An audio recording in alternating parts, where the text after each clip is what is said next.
आज हम मटेरियल्स का टॉपिक करेंगे। 3D का जो मेन पर्पस होता है वो होता है प्रेजेंटेशन।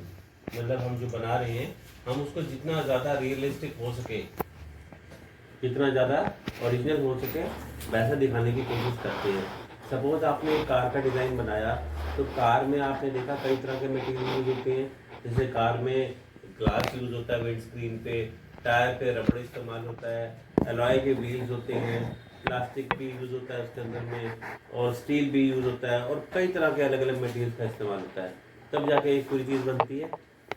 ऑटोकैड में भी हमारे पास एक लाइब्रेरी है मटेरियल की, जिसमें हमें कई तरह के मटेरियल दिए गए हैं। हम उन मटेरियल को ठीक जैसे हम हैचिंग अप्लाई करते थे वैसे ही लाके अपनी ड्राइंग में उसको अप्लाई कर सकते हैं। ठीक है, तो आज हम ये टॉपिक करेंगे। नोट कर लो, मटेरियल लाइब्रेरी। मटेरियल लाइब्रेरी, इसके ब्रैकेट में आप लिख लो मैटलिब, MATLIB, मैटलिब। इसके ब्रैकेट में लिख लो MATLIB, मैटलिब, मटेरियल लाइब्रेरी का शॉर्ट फॉर्म। ठीक है,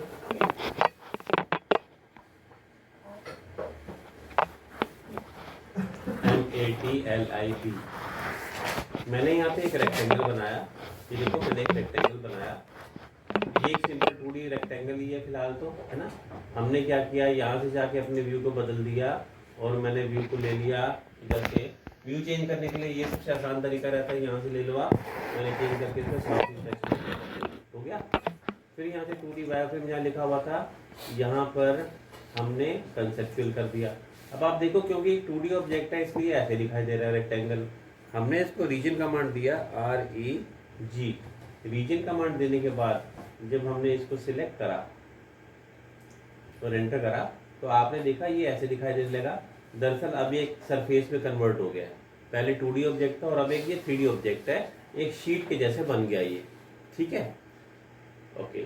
अब हमने क्या किया कि यहाँ से ऊपर आप होम टैब पे काम कर रहे थे, मैंने जाके यहाँ से रेंडर पे क्लिक कर दिया। रेंडर में अगर आप देखेंगे तो यहाँ एक जगह लिखा है मटेरियल ब्राउजर। आप यहाँ पे क्लिक कर दें तो भी हमारे सामने मटेरियल लाइब्रेरी खुलकर आ जाएगी, और अगर आप कमांड पे मैटलिब टाइप कर दोगे तो भी हमारे सामने मटेरियल लाइब्रेरी खुलकर आ जाएगी, जैसे कि देखो आपको इस साइड पे दिखाई दे रही है। ओके, ठीक। यहाँ पे देखिए क्या है कि ऑटोडेस्क की एक लाइब्रेरी है इसके अंदर में, जिसपे लॉक लगा हुआ है।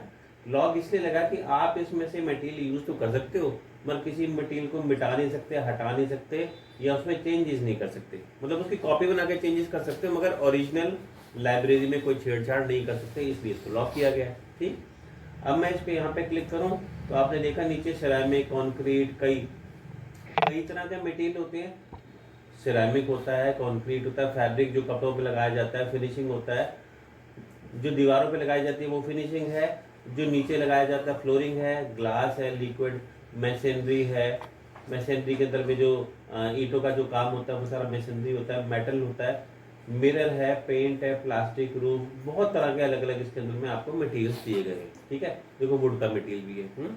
तो आपको ये इस सबको कैटेगरी कहते हैं। अलग अलग कैटेगरी दी गई है आपको सारी की सारी।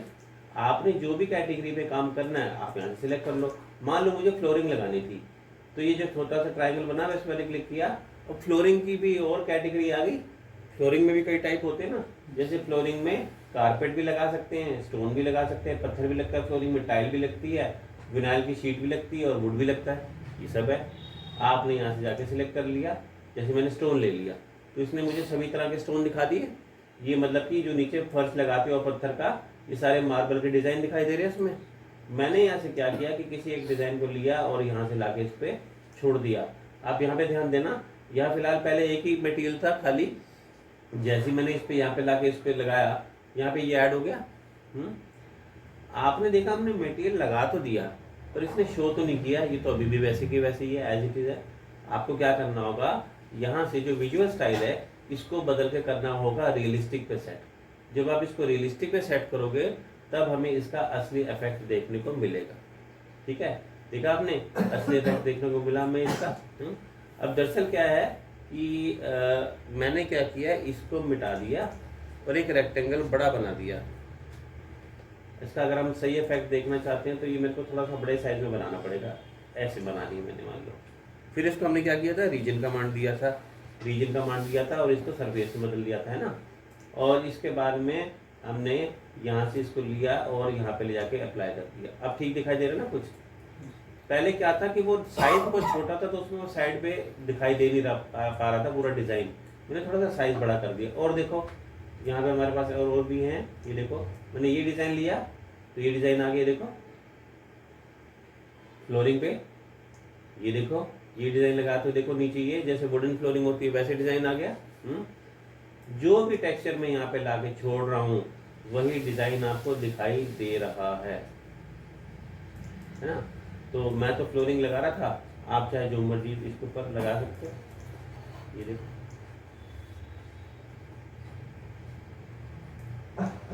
इसको देखने के लिए आपको रियलिस्टिक मोड पे रखना होगा, तब ये आपको दिखाई देगा।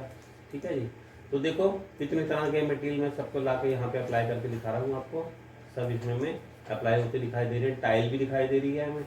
अभी तो मैंने इसमें देखो स्टोन लिया है, अगर मैं यहाँ से टाइल ले लूँ तो टाइल के इफेक्ट दिखाई देने शुरू हो जाएंगे। ये देखो ये टाइल आ गई, ये देखो ये टाइल आ गई। आ गई बात समझ।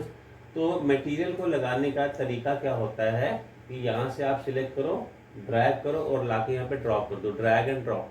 ठीक है, मटेरियल इसके ऊपर अप्लाई हो जाता है। मैंने यहाँ पे भी मटेरियल इसके ऊपर लगाया, आपने देख ही रहे हो। अच्छा मैंने क्या किया, साथ में कुछ और ऑब्जेक्ट भी बना ली। जैसे कि मैंने एक बॉक्स बना दिया,